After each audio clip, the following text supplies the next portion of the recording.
My name's Dave Crandall. I'm the VP of Technology for Catalyst Acoustics Group.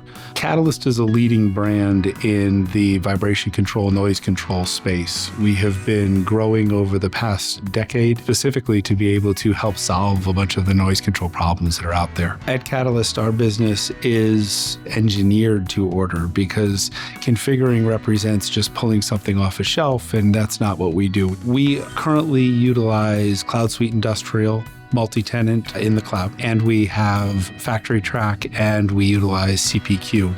As I look at my implementation experience, it is critical that you have a partner who understands your business and wants you to succeed.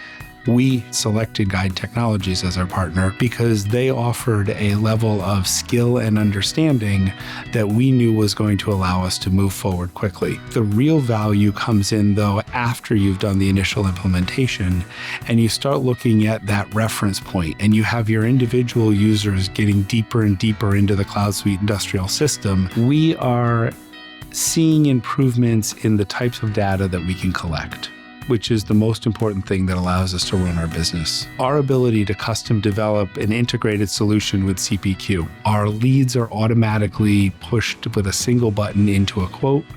Our quotes are automatically converted to orders with minimal button clicks. And the data entry that brought that along the process, it only has to be done once. And that's extremely beneficial to anyone who's trying to do multiple quotes, multiple orders as they go through. CloudSuite Industrial allows us to track the right data and allows us to correlate it with other aspects of our business so that we can then drive forward in the most efficient way. The opportunity exists to remove unnecessary clicks, unnecessary copies, unnecessary paste, and allow data to flow automatically. The faster data can flow, the more responsive you can be to customers, the better you can deliver your service or product.